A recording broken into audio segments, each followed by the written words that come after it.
दोस्तों, वीडियो को शुरू करने से पहले मैं आपको डिस्क्लेमर देना चाहूँगा कि वीडियो सिर्फ और सिर्फ एजुकेशनल पर्पस के लिए है। यहाँ पे आपको इन्वेस्टमेंट एडवाइस नहीं दी जाती है, तो वीडियो को देखकर आप सीख सकते हैं और इन्फॉर्मेशन को ले सकते हैं। तो स्टार्ट करते हैं आज के मार्केट के साथ में। देखिए, निफ्टी की बात करते हैं। निफ्टी ने 159 पॉइंट्स यानी 0.63% की तेजी यानी 25,219 पर जाके क्लोजिंग दी है। अब टेक्निकली देखते हैं, जैसे ही निफ्टी ने ब्रेकडाउन किया था, क्या निफ्टी में वापस से एक ब्रेकआउट देखने को मिला है क्या?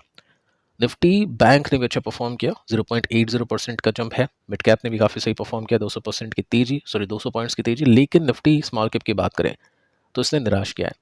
यहाँ पे आप नोटिस करोगे ना, तो आपको पता चलेगा कि लार्ज कैप अच्छा कर चुके हैं, मिड कैप अच्छा कर चुके हैं, बैंक अच्छा कर चुके हैं। स्टिल आधी कंपनीज के स्टॉक्स आज नीचे गिर के बंद हुए हैं। तो जब भी इस तरह की सिचुएशन देखने को मिलती है, काफ़ी नॉर्मल है कि इन्वेस्टर्स के पोर्टफोलियो हो सकता है नीचे जाके भी बंद हुए हो।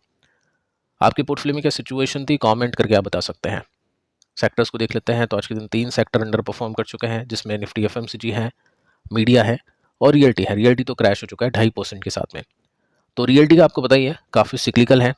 सिक्लिकल नहीं भी बोले तो काफ़ी वॉलेटाइल है, काफ़ी तेज़ी से चलते हैं और काफ़ी तेज़ी से गिरते भी हैं। पिछले कुछ टाइम से हम नोटिस करें, काफ़ी बड़ी तेज़ी इसमें देखने को मिली है। बाकी हर एक सेक्टर ने प्लस में आके क्लोज किया है। अब देखिए दोस्तों, कुछ बड़ी न्यूज़ को देखते हैं। मार्केट को लेकर कुछ ट्रेड डील्स को लेकर बड़ी खबरें आती हुई देखने को मिल रही है। उसके साथ में हम निफ्टी का टेक्निकल्स के ऊपर बातचीत करते हैं और साथ में काफ़ी सारी कंपनीज है जिनके Q1 के रिजल्ट अनाउंस हो चुके हैं, उसको भी देखते हैं विद एक्सपेक्टेशन। देखिए दोस्तों, न्यूज़ ये है कि ट्रंप ने अनाउंस कर दी है ट्रेड डील इंडोनेशिया के साथ में। अब इंडोनेशिया हटाएगा 99% टैरिफ ऑन यूएस गुड्स। बहुत बड़ी बात है और बहुत बड़ी जीत है यूएस के लिए। यूएस के जो प्रोडक्ट है ना, एंटर हो चुके हैं ड्यूटी फ्री कैटेगरी के अंदर। और इंडोनेशियन एक्सपोर्ट जो यूएस के अंदर इंपोर्ट हो गए, वो टैक्स हो गए 19% के साथ में। तो अल्टीमेटली यूएस का फ़ायदा है, वो टैक्स लेगा भी और टैक्स देगा नहीं। टैरिफ मुक्त हो चुके हैं लेकिन वो टैक्स वसूलेगा। साथ में दोस्तों आप देख सकते हैं, इंडोनेशिया ने अग्रीमेंट कर दिया है बहुत बड़ा, बोइंग के प्लेन्स खरीदने के लिए। और साथ में दोस्तों यहाँ पे आप ये भी नोटिस कर सकते हैं कि ट्रंप ने अनाउंस किया है कि इंडोनेशिया प्रोवाइड करेगा क्रिटिकल मिनरल्स टू यूएस। तो यूएस के लिए अभी तक तो जो भी न्यूज़ हम देख पा रहे हैं, विन विन सिचुएशन देखने को मिल रही है ट्रेड डील के अंदर। आगे चलते हैं। एक बहुत बड़ी डील हो चुकी है जापान के साथ में, तकरीबन 550 बिलियन जापान इन्वेस्टमेंट करेगा 15% टैरिफ अग्रीमेंट के साथ में। जापान ने अग्री कर दिया है इन्वेस्ट करने के लिए 550 बिलियन डॉलर यूएस इकोनॉमी के अंदर। बहुत बड़ी जीत यहाँ पे यूएस की देखने को मिली है। आप देख सकते हैं, हमें मेंशन कर रखा है कि ट्रंप ने अनाउंस किया है कि लार्जेस्ट ट्रेड अग्रीमेंट अभी तक का जापान के साथ साइन हो चुका है। और ट्रंप ने दोस्तों बोला है कि फैंटेस्टिक डील हो चुकी है, हर तरीके से टैरिफ रेवेन्यू एक्सपेक्टेशन के भी ऊपर जा चुका है। तो देखते हैं इंडिया के साथ में कैसी डील होती है, क्योंकि अभी तक तो यूएस के लिए बहुत अच्छी डील देखने को सुनने को मिली है। आगे चल के देखते हैं नंबर्स अच्छे आते हैं यूएस कंपनीज के या फिर नहीं। बाकी डील की सिचुएशन तो काफ़ी अच्छी देखने को सुनने को मिलती है। अब देखिए इंडिया की क्या पोजीशन है, क्या सिचुएशन है। आप देख सकते हैं जापान के साथ में अच्छी डील हो चुकी है, इंडोनेशिया के साथ में अच्छी डील हो चुकी है, लेकिन वार्निंग है इंडिया के लिए। एक्सपर्ट बताने की कोशिश कर रहे हैं। देखो यहाँ पे मैं आपको सबसे पहले ये बताऊंगा कि अभी डील हुई नहीं है पूरी तरीके से, नेगोशिएशन चल रहा है। और यूएस की जो टीम है ना, विजिट करेगी इंडिया में कब, मिड अगस्त में, अगले महीने के बीच में। अब 1 तारीख से तो आपको क्या है, आपको बताइए कि नई जो टैरिफ की दरें हैं वो तो अप्लाई जब होगी जब आपका अग्रीमेंट हो चुका होगा। अगर आपका अग्रीमेंट नहीं हुआ है तो क्या हो सकता है। तो दोस्तों वार्निंग यहाँ पे इंडिया के लिए ये है कि जो भी डील अभी बोली जा रही है कि 26% टैरिफ है या फिर थोड़ा सा कम टैरिफ है, वो अभी शब्दों में है ओनली, अभी तक ऑफिशियली वो साइन नहीं हुई है। तो 1 तारीख के बाद में ट्रंप चाहे तो इंडिया के ऊपर हाई टैरिफ लगा सकता है, क्योंकि डील अभी तक साइन हुई नहीं है। तो ये वार्निंग है इंडिया के लिए। देखते हैं आगे चल के क्या कुछ देखने को मिलेगा। बाकी अभी तो हमको यही वार्निंग सुनने को मिल रही है। देखते हैं कितनी जल्दी डील होती है और किस तरह की डील हम देख पाते हैं। अब देखिए निफ्टी के टेक्निकल्स आपके सामने हैं और इसमें सिचुएशन कुछ ऐसी है कि निफ्टी ने वापस से एक ब्रेकआउट कर दिया है। आप देख सकते हैं चैनल पैटर्न हम बना सकते हैं, जिसके अंदर निफ्टी की एक रेंज बनी हुई है, बुलिश पैटर्न है चैनल में, support to resistance, support to resistance, ये सपोर्ट। देखते रेसिस्टेंस की तरफ निफ्टी बढ़ पाता है या फिर नहीं। देखिए दोस्तों, जब भी इस तरह के पैटर्न बनते हैं ना, आपको देखना होता है कि क्या जो भी स्टॉक है, इंडेक्स है, वो ब्रेकडाउन करता है या फिर नहीं। सो यहाँ पे आप सिचुएशन देख सकते हैं, इस लाल कैंडल के अंदर निफ्टी ने किया था ब्रेकडाउन, उसके नेक्स्ट डे उस कैंडल के नीचे निफ्टी ने क्लोज नहीं करा तो एक स्ट्रेंथ दिखी और उसके बाद में प्लस में क्लोजिंग दी है। अभी आप देखोगे ना तो उस लाइन के ऊपर निफ्टी आ चुका है, तो पॉजिटिवली सिचुएशन अभी निफ्टी के लिए वापस से निफ्टी अपने ट्रेंड को फॉलो करता हुआ देखने को मिल रहा है। अगर अच्छे नंबर्स आ जाते हैं तो अच्छी बात होगी, निफ्टी कोशिश करेगा अपने रेसिस्टेंस पर यानी ऊपर की तरफ एक स्विंग प्रोवाइड करने की। जैसे आप देख सकते हैं ये एक स्विंग था, ये एक स्विंग था, ये एक स्विंग मिल पाता है या फिर नहीं। तो अभी तक तो सिचुएशन ठीक है, निफ्टी के टेक्निकल्स ठीक है, कोई ऐसी खराब सी न्यूज़ मतलब ग्लोबल न्यूज़ सुनने को नहीं मिल रही। अगर कंपनीज के नंबर्स अच्छे आते हैं तो बहुत हाई चांसेस है कि निफ्टी एक स्विंग प्रोवाइड कर दे।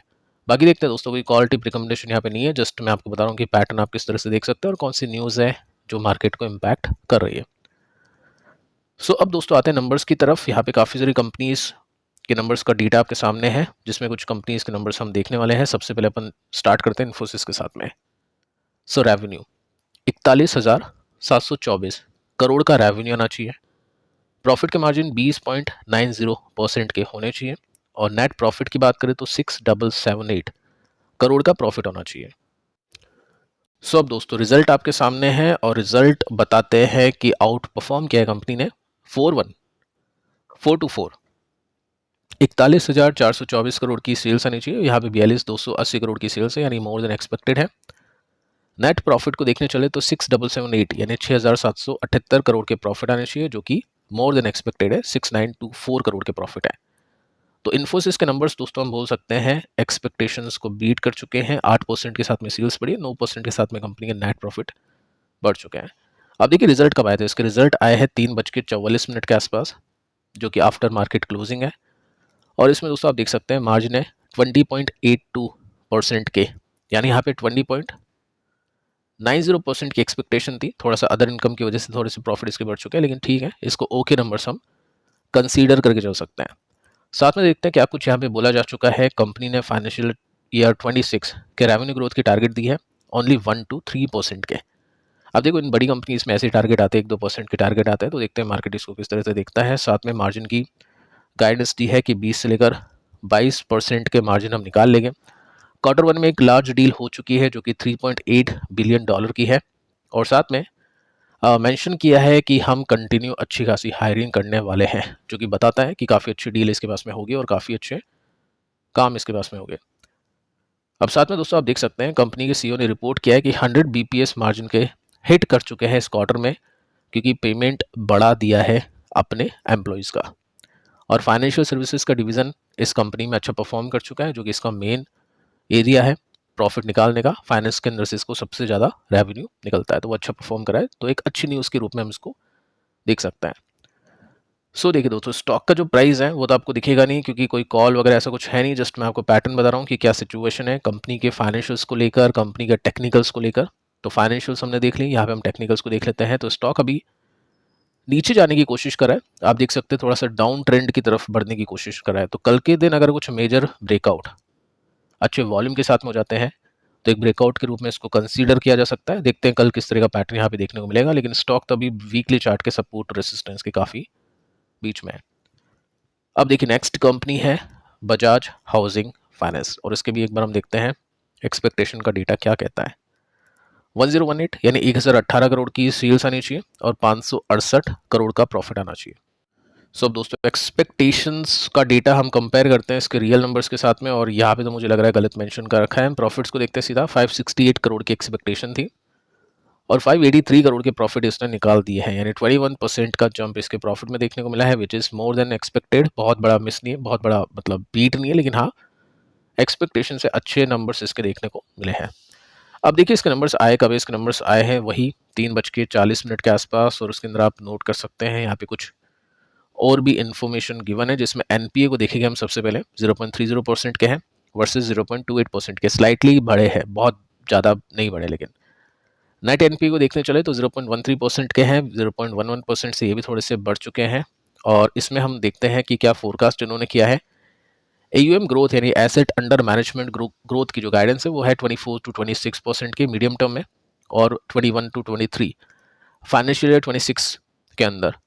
और जी एन पी ए यानी ग्रॉस एन पी ए के level 40 to 60 BPS medium term में और 30 टू 40 बीपीएस फाइनेंशियल ईयर 26 के अंदर।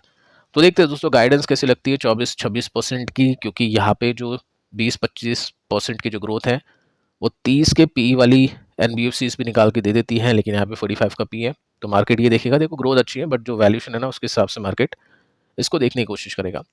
देखो गिरावट यहाँ पे हुई थी कंप्लीट, हमने देखा था कि लोअर लोज, ये देखो लोअर लोज है, लोअर हाई है, ये लगने बंद हुए थे, हायर हाइज और हायर लो यहाँ पे बनना शुरू हो गए थे।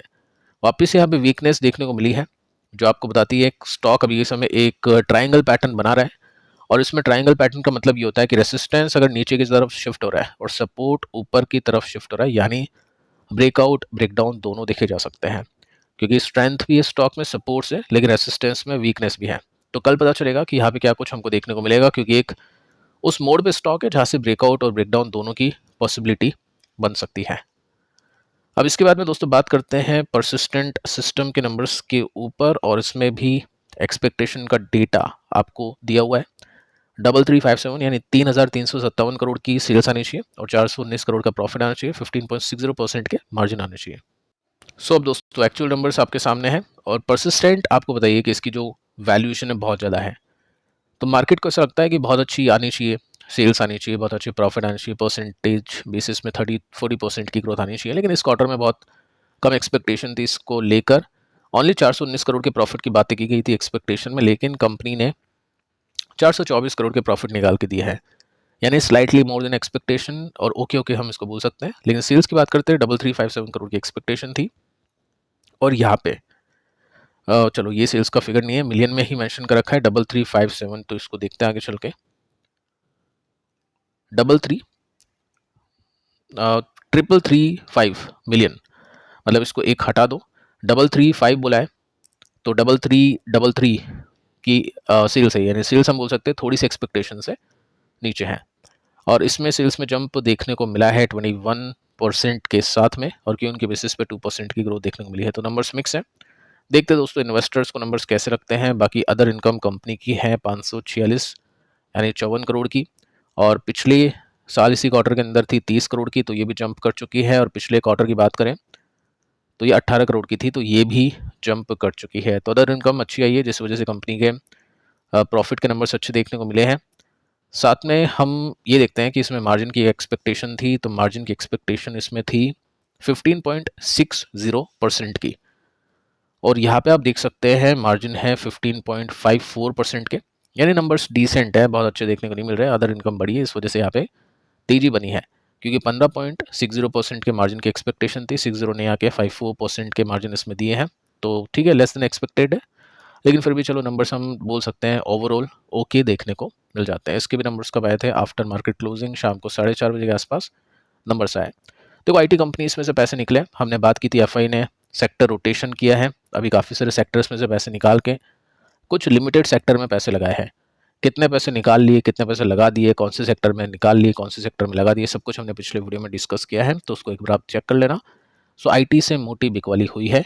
आईटी में मेजर एक रिवर्सल देखने को मिला है जो कि नेगेटिव था, मतलब ये जो आप देख सकते हैं ये जो बड़ी गिरावट हुई थी, ऐसे जो रिवर्सल थे ना वैसे रिवर्सल्स देखने को मिले हैं।